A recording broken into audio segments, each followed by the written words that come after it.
Welcome to Engage360, Denver Seminary's podcast. Join us as we explore the redemptive power of the gospel and the life-changing truth of Scripture at work in our culture today.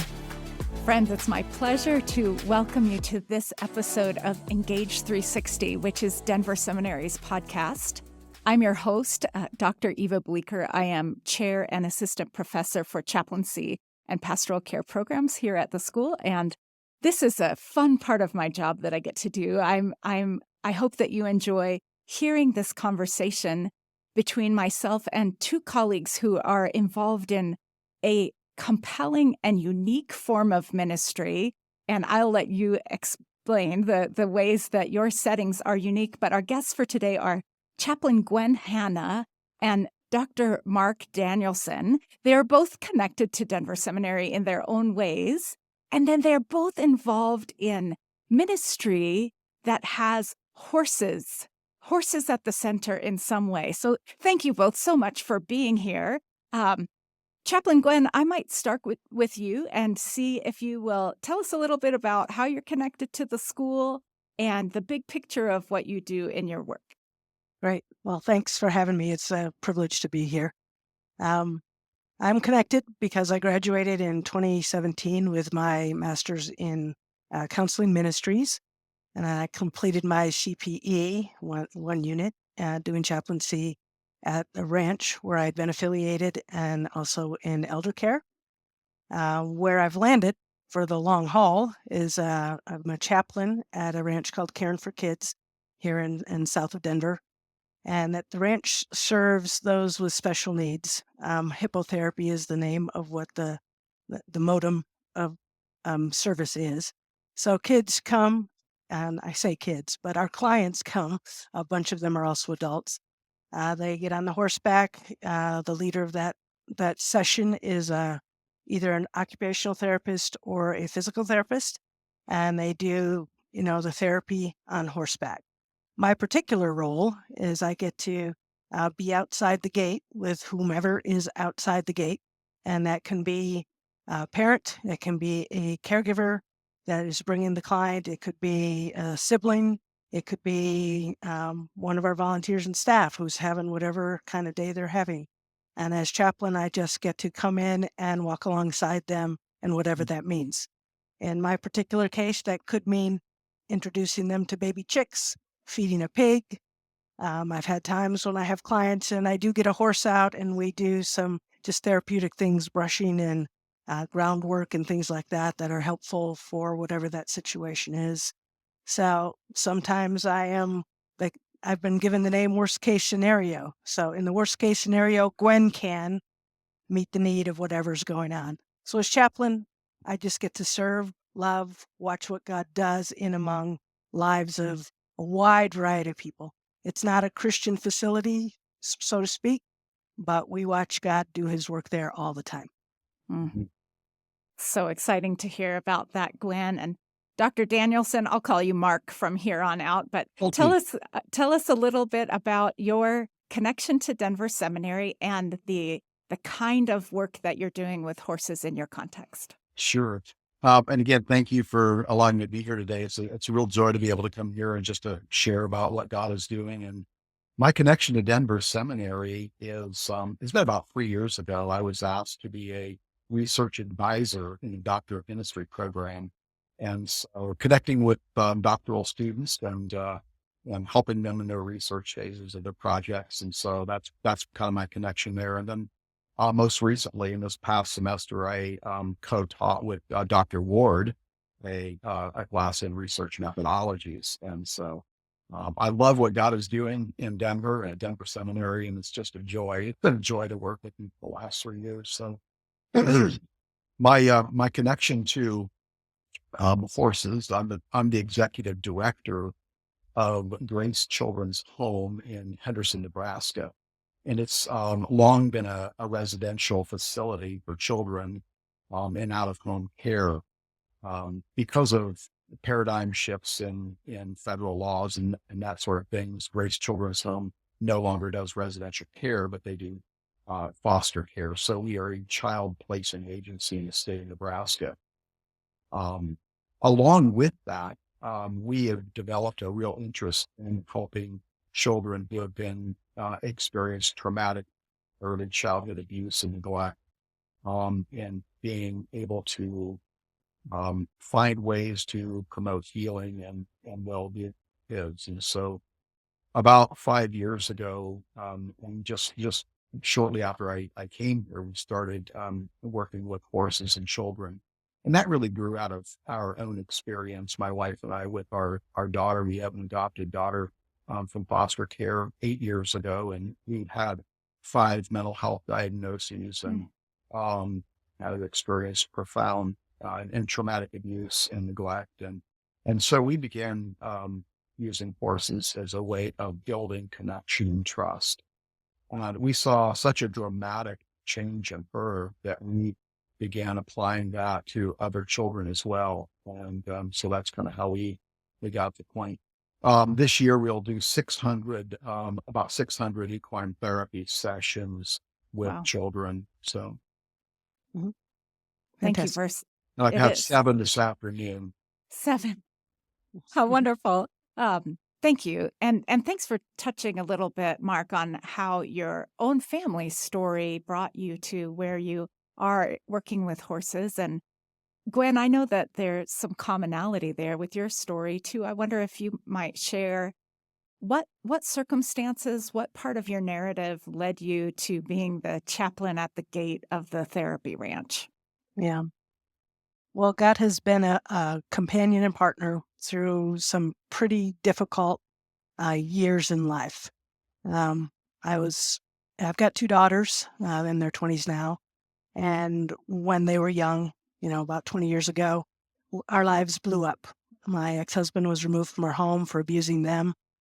We went through that trauma, lots of counseling, lots of hard work to try to find our equilibrium after that. I mean, I was in ministry. There's all kinds of pieces of that made it extremely traumatic. Part of what happened, though, is my oldest daughter just loved horses. And as I prayed over her one night, God kept bringing to mind a woman that I knew that did equine assisted psychotherapy, so EAP, using the horses to help kids. I talked with her. We found a therapist, and my kids did that for a couple of years, and then they did 4.5 years of therapeutic riding lessons, where my oldest daughter doesn't mind if I tell the story. It's when we started at the point when she was in high school, she was so still traumatized that even ordering her own McDonald's, she couldn't do it. By the end of her senior year, because of all those years working with horses, she actually delivered a chapel speech to her entire high school, using the themes of what God taught her through horses.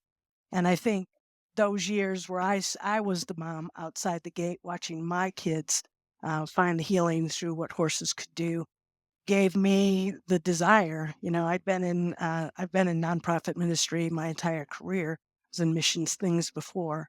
But when God started moving in me to open the door to say, what do you want to do? I said, I just want to be where you, God, that horses and people are finding their way to healing.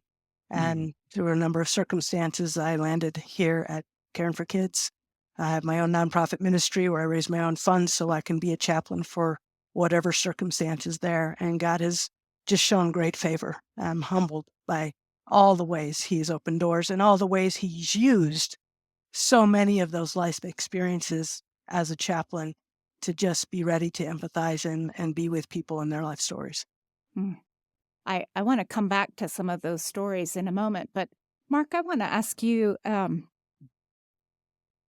for people who maybe have never been around horses and don't know what Gwen means when she uses the phrase, what horses can do, how might you describe for our listeners why horses are such a central part of what you're doing at Grace Children's Home? Yeah, absolutely. It's really, really simple in some ways, and it's really complex in other ways. But the simple look of this is that the horse is like a mirror. The horse is reflective, being a prey animal. They're reflective, and they're always hyper vigilant and situate. They have a lot of situational awareness, and so they're reflecting the things that they see around and experience around. And oftentimes as people, I mean, I could come here today and I could put on a show and fool you, or anybody. And the thing is, that doesn't happen in the arena. The horse picks that up right away, and they reflect that back. And so, as you gain an understanding of being around horses, it's kind of like looking into a mirror that's really, really honest. Hmm. It doesn't allow you to lie, and the horse will respond. But horses also desire connection. And that connection and attachment is something that's innate with a horse. And so that helps, children who have experienced trauma or really anybody, building a connection, learning how to build a connection based on trust and based on respect, based on proximity, based on your mannerisms and all of those things. There's so many things that come into play, and horses are consistent about that. And so really equine therapy is a guided interaction with a child, between a child and an animal that wants to attach and is reflective. And and that yet there's this mysterious side where God invites us into this little place in the slice of history where he chooses to work. And Gwen alluded to that, like in anything else that comes up, and there's such teachable times and places when you're with an animal that's 1,000 pounds or 1,200 pounds and with a child. And, Mhm. so, yeah. So profound, the things that you're saying about mirroring and connection. And Gwen, as Mark was talking, I could see you resonating with what he was saying. How might you complete the question about what horses can do? What makes ministry with them so unique? I think in our context, I mean, horses do that emotionally, but they can also do that physically. When we take a Mhm. child out of a wheelchair and put them on the back of a horse, the movement of the horse gives their body what their body can't do. So, in addition to the emotional things, but when you're working with herd animals, which he's talking about the attachment and the relationship, and you're talking about prey animals who always live at high alert. So, when you're working with trauma situations or just people who have gone through so much and they're high alert, the horse is like that too. And learning how to respond to that mirror. Oh, what I'm doing or how I'm behaving is triggering something in him. How do I change me in order to have a safe relationship where he sees me as a safe leader, one who's going to take that horse in good places that can be trusted. And as we learn that, and we have, like I said, our special needs, they come with emotional special needs, physical special needs. All of that is in the mix. Learning how to take a child on the autism spectrum and learning how to read the signals that are nonverbal and turning that back around and helping them to realize, how do I communicate in the same way? So they're just beautiful things on all kinds of levels, and God has made a horse in an amazing way that opens doors, opens Mm. ways of communication and of healing. I'm imagining that our listeners are feeling curiosity about what the day-to-day rhythms are at the places where you work. What not that there's ever something that we could call a typical or a normal day. When we are in the helping professions, we have to be ready for things to change at all times. But I wonder Mhm. if you could talk in general about what a more normal than not normal day is at your places of work. And either of you can start whenever you're ready. Go ahead, Dan. Okay. Um, yeah, as chaplain, I get up in the morning, and one of the things that I love the most about what I do is God always has a surprise for me every day. And I don't know what that will be. You get up looking for the thing that at the end of the day, what am I going to be full of gratitude for? Right? I put on my chaplain badge and my boots and I drive my way there praying for whatever is coming. And we have anywhere from, on a very short day, maybe 5 clients. On a longer day, we can do up to 9 or 10 clients, half an hour sessions. Typically, it's one client at a time. Part of my responsibility is also to our staff. So we have a horse leader, a volunteer or 2 plus the therapists that are there. So there's people that are coming with their things, whatever their stuff is. You come in, try to center ourselves, and then the clients and their families come. And, perhaps they've had a great day and they're ready to ride. And perhaps it's going to take the chaplain to coax them out of the car gently, with whatever I can offer them, whatever is the thing that is motivating. And then they get on their horse and they do their session. And that can include, the favorite thing for most all of them is the giggle trot. If they get a chance to go a little fast for a little while, it always brings a giggle on almost all of them. You'd think they'd be afraid, but that movement and that reality of that power and that normalness for many of our kids is just a beautiful thing. But it can include all kinds of things. If there's a little sibling, I've got some of the littles that are 2 to 5 before they're in school. They get dragged from therapy to therapy to therapy, and for their sibling. And the ranch, I try to make it a place. One of my littles, when she was about 3, said to her mom when she got out of the car, "Mom, Miss Teresa is here for my brother, and Miss Gwen is here for me."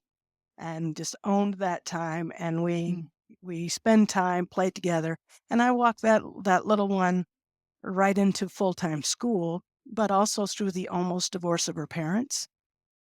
Took her out for a special coffee date, and we just build relationships. But it can also be sitting with, a father for multiple years, just going through his life and hearing how it's going, whether with this special needs son or life outside. He had another stepson who was really struggling through all kinds of things. And just being a presence and a listening ear and a receiving place for whatever they need to bring. And I've watched God turn lives around and meet them there, even to the point I just shared with Eva, even to the point of one dad was baptized this weekend, and I just got to be in the celebration and watch God change a whole family. So it's just a beautiful thing. It's hard to encapsulate it, but I go for the day. I see what God does. And, I could be weeding weeding the yard for a long time next to somebody, and I could be having the most in-depth conversation that I never saw coming. So it's just being right there where God's doing his thing and just joining in. Mm-hmm. Gwen, I just want to appreciate the expansiveness of the circle of your care, how that you see everyone as a potential recipient of your ministry, not just the identified patient, so to speak, or the person who's there to receive a horseback therapy session, but that everyone counts and that you have eyes to see the needs of the whole family unit and people who are part of that story who may not ever set foot on the property of the ranch, and just your willingness to flex, to see pulling weeds and feeding the pigs as part of absolutely the work of the Lord. Mark, how might you describe for us what a mostly normal day is at your place of work? Yeah, first of all, I just want to express appreciation for what Gwen had said, because, with children, really a huge part of the equation in helping them heal is helping parents learn the narrative about trauma, and not to exacerbate that, but learn to cooperate with the process, going on. And so, visiting with the parents while we're having equine therapy sessions, and we invite our parents and even encourage them to be there. And there will even be times where we'll put the parents on horseback as well, and let them interact with the horse and the children, and we just find a lot of pleasure in that too. That I tell people that something magical happens, but it's usually not something that we orchestrate ourselves. We can put children on a horse. We are not an equine assisted psychotherapy organization. We do equine therapy and learning. And so that a little distinguishment. However, most of our referrals come from a licensed psychotherapist for sending them my way for equine therapy, because she sees the benefit in it, and has a number of benefits. So our children will run the spectrum, on the autism spectrum, from nonverbal, and literally impossible to even get a helmet on them, to children who are high function and really on the kind of their way out and really needing that ongoing therapeutic intervention. So but for the most part, our sessions are going to be putting a child on a horse. We have 4 staff that work with the clients, and so we have an indoor arena and an outdoor arena. So we have the choices, the weather options, but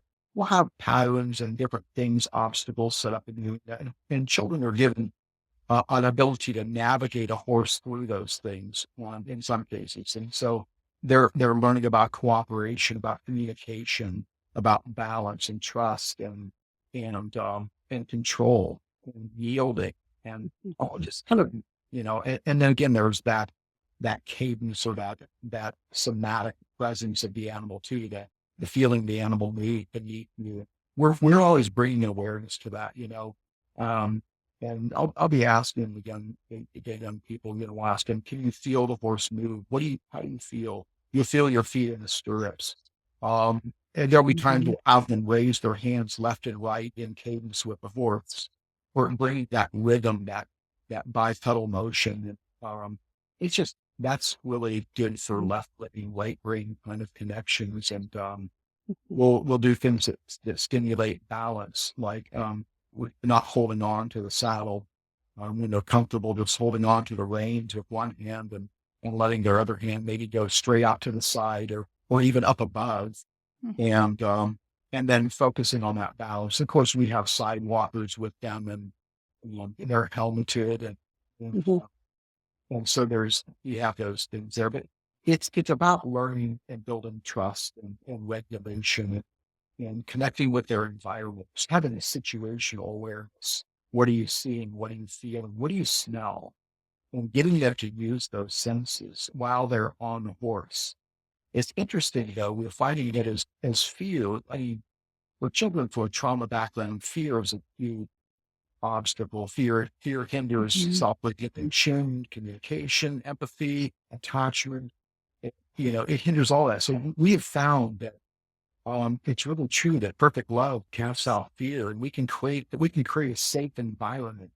Not only a safe environment, but one where they feel safe, where they can perceive that safety. When that happens, we see the fear drop down. And all of those other things, the attachment, the connection, the regulation, the attunement, all of those things rise. And so we're really just orchestrating what God has put in place and through the nature of what He's created, and taking this little moment and seizing that moment. We're choosing to enter into a moment that God has given us, and we're inviting Him into that presence as well. And living. So there's really nothing, formulaic. It's almost just a magical moment there. And I tell people this, at the end of the day, it's also just fun. It's just fun. Isn't that right? Exactly. Yeah. I was teaching or talking to a group of 22 teachers back in the end of February, who asked me to come and speak about equine therapy. So I did. In the last picture, I have a picture of my daughter, who's now 18, finally graduating high school. And she helps out with equine therapy. And she is, and she's standing next to this girl, and this girl's just beaming with a smile. One of the teachers walks up and she goes, I'll just use her name. Is that Emma? And because she had a helmet on, and she's looking at the screen up the front of the room, and I go, yeah. And she started crying. This teacher started weeping. And she was in my special ed class for 4 years, and I've never seen her smile. Wow. And I, of course, I was just about lost again too. But just the joy that radiates in the face of the children who are learning how to trust and finding moments of time where fear isn't controlling and dictating everything they're doing and thinking and feeling, hyperventilating and all of that. So yeah, it's fun. It's just fun. It's fun. Yeah. Something I appreciate as I'm listening to the two of you is how this type of ministry recognizes the whole personhood of the person receiving the care, that you're talking literally about hands and feet and emotion and spirituality and faith, and it's just seems so integrated in your places of work. I'm imagining that our listeners, as they're hearing from you and hear you talking about having fun, doing things that are hard and things that are important, that a person might wonder, how do you get involved with something like this? If a person were thinking, how could I do what Gwen does? How could I do what Mark does? What kind of steps might you recommend for them? Big or small? A book to read, a program to enroll in? What kind of action steps might you offer? Well, I said a book to read. One that I would recommend is Hope Rising by Kim Meter. Lots of stories about broken kids finding their way with broken horses and finding their way together. Very powerful testimony. Steps I would recommend is, find a place to volunteer and go see what it's about. Go visit and feel the magic, really, of what God is doing, right? I think we have people come in and without fail, it's wow, you guys really work so well together. This is a place of joy. This is a place of hope.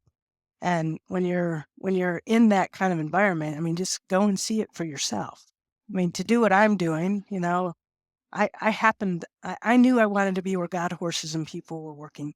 I really didn't know when I entered seminary that I'd come out a chaplain. The CPE was required of me. I did that. Halfway through my CPE, I went, oh, that's what I'm doing, right? That's what this call is about. And I've watched it develop. So chaplaincy is a great path if you want to go on the more formal path. I think mostly it's just become available and put yourself in the places where God is doing his thing. Because we all come with our stuff. And I think we get in the environment and the grounding of it all. As Mark was talking, that's what I kept thinking. It's like you feel your feet, you feel your body, you feel your sensations, you feel your emotions, you feel all that, and you do it in the present. And I think that's another gift that a horse facility brings, is you have got to be present, both to stay safe, but also because in the moment, you need to be right there. And that is the most freeing way to live life. So I think my invitation would be, come be present with us, and you'll find something different in your life. Well, thank you for saying so. What would you say, Mark? When you talked about presence, Gwen, that really resonated with me. In fact, on my notes, I have something written down that we talk about a lot here is somatic presence, and which is really what she's referring to, is like being aware of your environment, and horses draw you into that environment naturally. When you're touching a horse and feeling a horse and smelling a horse or sitting on a horse or like the horse, at the end of a lesson, we always have a child come around and address the horse, and reward the horse with appropriate touch. And without fail, every one of our horses will lower their head down into a very vulnerable position for a prey animal, to lower that head and place that head close to the heart. And there is so much healing that takes place when that child realizes. I mean, they can come there to the therapy session, have a horrible day, but at that moment where it happens, it's amazing to see how just how the child responds to that horse. And so I would say the same thing. If you want to find ways to get involved, or put a mark on Henderson, Nebraska, and drive here. I'll put you on the back of the horse and just to learn more about it. And we have people that are wanting to volunteer here and that do and help us out. And some say, I just want to come and scoop stalls, and just to be able to be in the presence of those animals and to be able to be near them. So just being involved in loading and watching and what happens. My daughter is actually, our daughter is heading to undergraduate school this year for a counseling counseling major at the undergraduate level, and hopes to work in an equine facility, and maybe even take some classes at a neighboring Kansas State University in equine science, and to learn more about it. And she is He's got 8 years of consistent writing, already. So there's steps that way as well. She anticipates becoming involved in equine therapy, after, pursuing a bachelor's and master's degree. So That's just so, we'll see what God does. it's nourishing almost to just hear those kinds of stories from the two of you. And before we close out today, I wonder if in your preparation for joining us today, if there was something you were hoping I would ask, or a way that you might be able to say something that you haven't had the chance to say yet, something that feels really important to include today. Yeah, I'm happy to always talk about horses, because seeing and watching the interaction between a child and a horse has been so rewarding. Probably never more so personal than in our own experience with our daughters. We found just profound healing by God's grace, and through the childhood trauma and abandonment. Here was her 10th placement. And you can only imagine that the injection and all of that goes along with it. She is in such a healthy place and such a vibrant, passionate soul for Christ. And I just, to be able to say that, it's every week I get calls from parents, and they're desperate. They're like, you have a place? Can you just take my child? I can't handle it anymore. And I feel the desperation. I hear that desperation. Maybe the child was adopted. Maybe the child was, experienced trauma, and trauma behaviors are so hard. They're very, very hard to work through. But I can say this, that God has used, in my experience, horses in some amazing ways to bring true, legitimate healing and connection and attunement and regulation and joy and peace. There is a redemptive presence when a child and horse come together. And so I just want to say this, that in places where there is no hope, we've seen hope rise. And it's a beautiful thing. One of our bards is called Hooves of Hope. And where the hooves of a horse really do bring hope. Unless they step on your foot. Good point. Yes. What else is important for you to say, Gwen? Well, I would just echoing that, the families that I work with, they have kids who are medically fragile, kids who are behaviorally so challenging. If you're one of those out there and you don't know where else to turn, look for something like this. Look for it. It can seem, I've seen moms the very first time we put their child down and they see their child look sort of, quote, normal. And they're on a horse and they're riding, and they would never think that their child would have an opportunity like that. And I'd say, look for something outside the box and watch what God has that's outside of your typical therapies, outside of those things, and find an open way and let God do what he can do.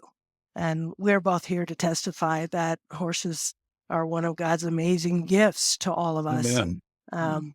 And just being in the space, like you said, scooping the poop is one of the most favorite activities. And that's what brings most of our volunteers first. They just want to be in the spaces. And then we all get to work with each other and toward the common goal of bringing hope, healing, laughter, joy, strength. All of that comes out of our times together. And I've seen God just do amazing things, and I'm just so privileged to be able to do what I do. And yeah, come find us.